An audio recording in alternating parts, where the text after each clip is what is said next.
In today's class, we're looking at ideas from the end of Chapter 5. Key skills include working with enthalpies of formation, bond enthalpy data, and then thinking about these conceptually as they pertain to topics of energy, food, and fuels. Standard enthalpy of formation reactions, that's the first topic. Two skills here, we want to be able to identify a standard enthalpy of formation reaction and use the provided data. Standard enthalpy of formation is given that symbol delta H for the enthalpy change, the subscript F refers to formation, and the superscript, the zeros, telling us it's under standard conditions. Here are examples of standard enthalpy of formation reactions.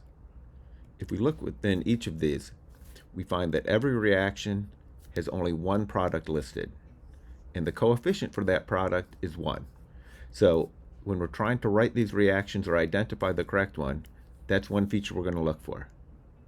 The reactants are always the elements in their standard state. Standard state refers to how we would find them under everyday conditions of pressure and temperature. So under those everyday conditions, iron is a solid, hydrogen is a diatomic gas, silver is a solid, oxygen is a diatomic gas. The reactions are all balanced, but the coefficients are not necessarily whole numbers for the reactants. Because we have to have just 1 mole of product listed, the coefficients that we find for the reactants are oftentimes going to be fractions. Here are a few other examples of standard enthalpy of formation reactions. This one is showing the standard enthalpy of formation for SO2 gas. Oxygen is a diatomic gas. The standard state for sulfur is this interesting S8 molecule. So if we need 1 sulfur in the product, we would have 1/8 for the coefficient. For carbon, there's different forms of carbon, different structures for it. Diamond is an example of a structure, but the one that we use in a standard enthalpy of formation reaction is graphite, where carbon is found in these different sheets that you see here.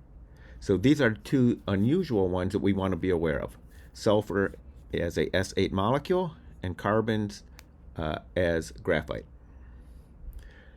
Here I show with a periodic table the different states of matter under everyday conditions as far as whether they are solid, liquid, or a gas. First thing I see is almost all of the periodic table are solids. The gases are our noble gases, and then hydrogen, nitrogen, oxygen, fluorine, and chlorine, which are all diatomic, turn out to be gases. There's very few liquids. Bromine is liquid, as is mercury. So we want to have a awareness of whether the standard state is referring to a solid, liquid, or a gas. So we can give it a try. Try writing the standard enthalpy of formation reactions for the following substances. So let's check your work from the pre-class activity. We have copper solid reacting with chlorine as a diatomic gas, carbon as graphite reacting with hydrogen as a diatomic gas and oxygen as a diatomic gas. Notice the coefficient there for oxygen is 1/2, and carbon is being designated as graphite. Sodium is a solid, sulfur is this S8 molecule, oxygen is a diatomic gas, and nitrogen and hydrogen are also diatomic gases. The coefficients there, 1/2 and 3/2, to give us the NH3. So all of these are examples following these particular guidelines. This sample exercise is on the same topic. It's asking whether it's correct or not, and if it's incorrect, what change would we need to make? If I look within the second one, potassium as a liquid, nope, potassium is going to be a solid, and I need to have a coefficient of 1 for the product, not a coefficient of 2. I see a lot of good features within example C, but carbon will not have the diamond structure. It'll be graphite. And I would need to reverse this entire reaction because these are written with only 1 mole of product, and I'd be coming from the elements in their standard states. So when it comes to identifying a standard enthalpy of formation reaction, what questions do you have? How about using the standard enthalpy of formation data? So this would be information that would be provided within a table or within an exam question. the equation we use for this is to think about the enthalpy change as being the overall enthalpy change for the products minus the reactants. So if we have this example and we want to get the overall enthalpy change for the reaction, we would add up all the standard enthalpy of formation data for the products and subtract all of the reactants. So if I look within the table, I see values for 3 out of 4 there. I don't see a value listed for O2, but there's not going to be a value listed for O2 because that is the standard state for the oxygen. So it would have a standard enthalpy value, formation value of 0. Here would be a typical question. Use standard enthalpy of formation data to calculate the enthalpy change for the reaction for the combustion of propane. So we have a balanced equation, either given or that we would write. And let's take all of the values that we have for the products. 3 moles of carbon dioxide times its value, plus 4 moles of H2O in its value, minus the reactants. And we get the overall enthalpy change. And there's no data included for O2 because that's already in its standard state.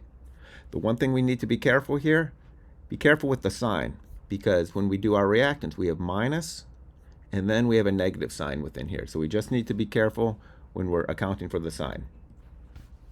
Here are 2 sample exercises on the same topic. What jumps out at me, standard enthalpy of formation, so I'm thinking that I would be using this expression here at the top. If we look for provided data within this first example, we would have the overall enthalpy change listed, and then values for the calcium oxide and the carbon dioxide. We would use that to find the one term that is missing, which would be the standard enthalpy of formation for the calcium carbonate. So we can use this expression where we're figuring out the overall enthalpy change, or maybe that's given and we're finding the standard enthalpy of formation for one of the products or reactants. This one here down below, same kind of thing. We've got the overall enthalpy change listed, but we don't have the term for one of the, in this case, the reactant. So we would use the data that we have to find the missing one. What questions do you have when it comes to problems like this? Are you able to use standard enthalpy of formation data to calculate the delta H, or given that delta H, use it to find one of the individual terms? The next topic is using average bond enthalpy data. Consider this reaction shown here. Is this reaction exothermic or endothermic, and how do you know? Overall, it is exothermic because we see that the enthalpy for the products is below the enthalpy for the reactants. Now, along the way during the reaction, we had to break a carbon and hydrogen bond and break a chlorine to chlorine bond to get the atoms, the parts that we were going to use then, leading to the products. Breaking bonds is always endothermic. Forming the bonds is always exothermic. So overall, the bonds that we have in the product are stronger than the bonds that we had in the reactants. That makes the overall reaction here exothermic. The bond enthalpy, that's a way to describe quantitatively the strength of a bond. So when I'm thinking about a strong bond, I would say that it has a high bond enthalpy value. The atoms are going to be strongly attracted to each other. They'll be close together. And the potential energy is going to be low. I have a low potential energy with a strong bond because remember, when there's an attraction and my particles move closer and closer together, the potential energy decreases. So all of these ideas are going together. If we were to compare different bonds and analyze them from weakest to strongest, we just look at the data. Here's the data in question. So the smallest value would be the chlorine-chlorine bond, then the carbon-nitrogen, and then the carbon-hydrogen. The strongest bonds are between oxygen and carbon and oxygen. This symbol here we'll learn more about, but this is referring to a double bond. So for these weakest bonds, I'm thinking about how those have a smaller bond enthalpy value. They're easier to break. It's not very endothermic to break that particular bond. And conversely, less energy is going to be produced when that bond forms. Thinking about the chlorine-chlorine bond, breaking the bond requires 242 kilojoules per mole.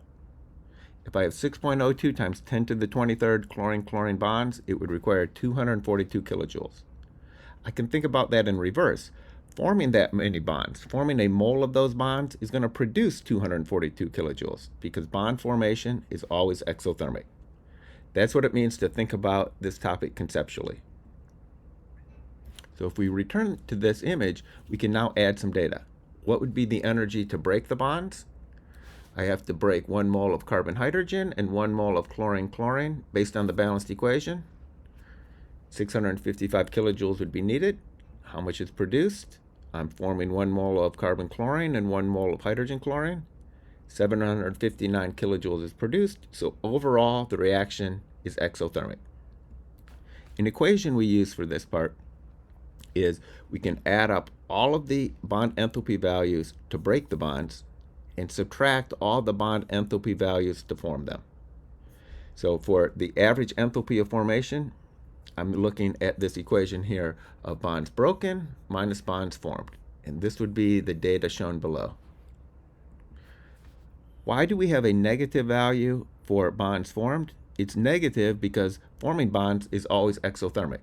So by doing this equation of bonds broken minus bonds formed, it's really accounting for what the sign would be, where bond breaking is always endothermic and bond forming is always exothermic. If we're looking at example problems for this topic, we would find that data would be provided and an image would be provided.